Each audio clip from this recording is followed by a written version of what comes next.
महाराष्ट्र में टल सकते हैं चुनाव, नामांकन में हो गया बड़ा खेल। निर्दलीय उम्मीदवारों ने अचानक ही चुनाव आयोग की बढ़ा दी परेशानी। 4 नवंबर के बाद चुनाव आयोग ले सकता है बड़ा फैसला। महाराष्ट्र की 3 विधानसभा सीटों ने चुनाव आयोग की बढ़ाई परेशानी। चुनाव आयोग पर वैसे तो इस समय इंडिया गठबंधन की तरफ से बेहद तीखे आरोप लगाए जा रहे हैं। कांग्रेस ने तो यहां तक कह दिया है कि चुनाव आयोग ने अब खुद को निष्पक्ष दिखाना ही बंद कर दिया है। वो खुद को इस सरकार के इशारे पर चलते हुए दिखाई दे रहा है और खुद बीजेपी की भाषा बोल रहा है।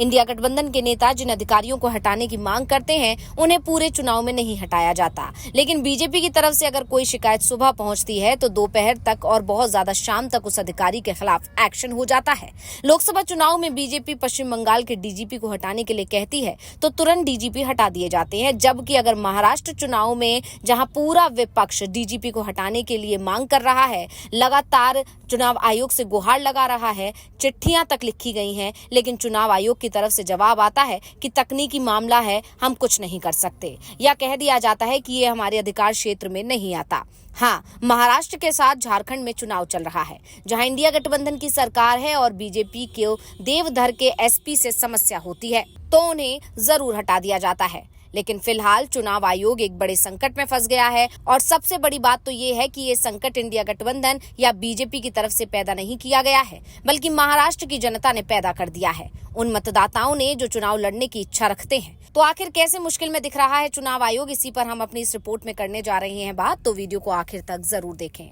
महाराष्ट्र विधानसभा चुनाव में नामांकन की जांच का काम पूरा हो चुका है। राज्य की 288 सीटों पर 7,995 उम्मीदवार मैदान में हैं। यानी एक सीट पर औसत निकाला जाए तो करीब 28 उम्मीदवार मैदान में होते हैं, लेकिन चुनाव आयोग की चिंता सिर्फ उन सीटों पर है जहां उम्मीदवारों की संख्या 50 के भी पार निकल गई है।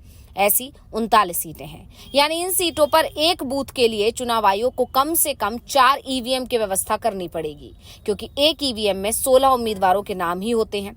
ऐसे में 48 से ज्यादा उम्मीदवार होते ही 4 ईवीएम की जरूरत पड़ जाएगी। लेकिन 3 विधानसभा सीट तो ऐसी हैं जहां 10 ईवीएम की जरूरत पड़ेगी। दरअसल एक ईवीएम के साथ एक बैलेट यूनिट जुड़ी होती है, जिसमें 16 कैंडिडेट के लिए वोटिंग की जा सकती है। एक नाम नोटा का होता है। ऐसे में 16 उम्मीदवार आते ही एक और कंट्रोल यूनिट जोड़ना पड़ता है। लेकिन महाराष्ट्र में कई सीटें ऐसी हैं जहां चुनाव आयोग की मशीन फेल होती दिखाई दे रही है। ऐसे में अब शौकिया तौर पर चुनाव लड़ने वालों को रोकने की मांग तेज हो रही है। उम्मीदवारों की भीड़ को देखते हुए रिफॉर्म पर बहस चल रही है। विधानसभा चुनाव में जनरल कैटेगरी के कैंडिडेट को 10,000 और SC/ST को 5,000 रुपए की जमानत राशि नामांकन के साथ जमा करनी पड़ती है। इसके बावजूद शैडो कैंडिडेट और गंभीरता से चुनाव नहीं लड़ने वालों के कारण कई विधानसभा क्षेत्रों में उम्मीदवारों की संख्या रिकॉर्ड स्तर पर पहुंच रही है। नांदेड़ जिले के भोकर विधानसभा क्षेत्र में 167 उम्मीदवारों ने नामांकन किया। भोकर विधानसभा सीट से बीजेपी के टिकट पर पूर्व सीएम अशोक चव्हाण की बेटी श्रीजया चव्हाण मैदान में उतरी हैं।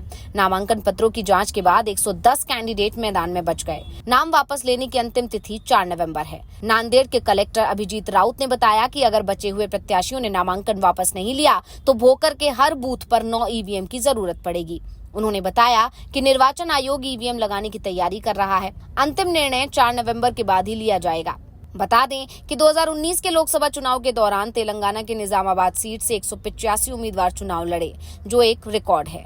महाराष्ट्र में भोकर के अलावा बीड़ विधानसभा और औरंगाबाद ईस्ट विधानसभा में भी प्रत्याशियों की भीड़ लगी है। बीड़ में 139 लोगों ने नामांकन दाखिल किए, जिनमें से 13 खारिज कर दिए गए।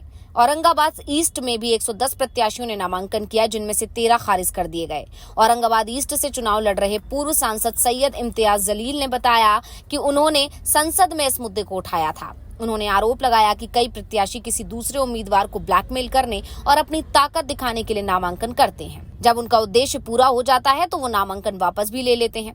हाई प्रोफाइल सीटों पर अपना नाम चमकाने के लिए लोग नामांकन करते हैं, यानी सिर्फ अपनी राजनीति को मजबूत करने के लिए या खुद को लाइमलाइट में लाने के लिए ही लोग नामांकन भर देते हैं। प्रत्याशियों को भीड़ से अलग महाराष्ट्र के कोंकण इलाके की कंकावली विधानसभा सीट भी है, जहां सिर्फ 9 प्रत्याशियों ने नामांकन किया है। चुनाव आयोग के आंकड़ों के मुताबिक मालाबार हिल में 11 और रत्नागिरी निर्वाचन क्षेत्र में सिर्फ 12 लोगों ने नामांकन किया। आयोग ने बताया राज्य की कुल 288 विधानसभा सीट के लिए 7,995 उम्मीदवारों ने 10,900 नामांकन फॉर्म दाखिल किए हैं। अब जांच के दौरान 9,209 फॉर्म ही स्वीकार किए गए, जबकि 1,640 तकनीकी कारणों से रिजेक्ट कर दिए गए। जिस तरह से 3 विधानसभा सीटों पर 9 ईवीएम हर बूथ पर लगाए जाने की बात हो रही है, उससे साफ है कि इन सीटों पर चुनाव के लिए आयोग को कुछ और व्यवस्था करानी होगी। वैसे नामांकन वापसी की अंतिम तारीख 4 नवंबर है और इसके बाद ही चुनाव आयोग की तरफ से कोई कार्रवाई शुरू होगी। चुनाव आयोग की उम्मीद है कि अधिकांश उम्मीदवार नामांकन वापस ले लेंगे, लेकिन जिस तरह से इन सीटों पर नामांकन जमा कराए गए हैं, उसे देखते हुए आयोग की उम्मीद पूरी हो जाना बेहद मुश्किल दिखाई दे रहा है। संभावना इसी बात की है कि कुछ उम्मीदवारों को छोड़ दिया जाए तो अधिकांश उम्मीदवार चुनाव लड़ेंगे। ऐसे में या तो चुनाव आयोग को बैलेट पेपर से मतदान कराना होगा या फिर ईवीएम की संख्या बढ़ाना होगी। संकेत इस बात के भी मिल रहे हैं कि चुनाव आयोग उम्मीदवारों की संख्या ज्यादा होने पर चुनाव को टाल भी सकता है। बची सीटों पर पहले चुनाव कराने के बाद जिन सीटों पर उम्मीदवारों की भीड़ होती है, उन सीटों पर बाद में चुनाव करा सकता है। वैसे चुनाव आयोग क्या कदम उठाता है वो तो 5 नवंबर को ही साफ हो जाएगा, लेकिन इससे एक बार फिर से इलेक्शन रिफॉर्म की मांग शुरू हो गई है। कई राजनीतिक दलों का कहना है कि चुनाव लड़ने के लिए नियमों को सख्त किया जाना चाहिए। नामांकन की राशि को अब बढ़ाकर निर्दलीय उम्मीदवारों के लिए 50,000 रुपए तक कर देना चाहिए, जिससे चुनाव लड़ने का शौक पालने वाले लोगों पर अंकुश लगाया जा सके। जो उम्मीदवार गंभीरता से चुनाव लड़ना चाहेगा वो 50,000 रुपए की नामांकन की राशि आसानी से जमा कर देगा, लेकिन जो उम्मीदवार शौकिया तौर पर चुनाव लड़ना चाहता है वो अपने आप चुनाव मैदान से बाहर हो जाएगा। फिलहाल तो चुनाव आयोग के सामने संकट पैदा होने वाला है और चुनाव आयोग को इससे बचने का उपाय तलाशना होगा। ऐसे में ये भी कहा जा रहा है कि मोदी सरकार एक देश एक चुनाव को लेकर विधेयक पेश करने की तैयारी में है। इसी के साथ चुनाव सुधार विधेयक भी संसद में पेश किया जा सकता है। अगर ऐसा होता है तो चुनावों में उम्मीदवारों की होने वाली भीड़ से भी बचा जा सकेगा। साथ ही चुनाव आयोग के सामने हर चुनाव के समय आने वाली इस तरह की परेशानी से भी बचा जा सकेगा।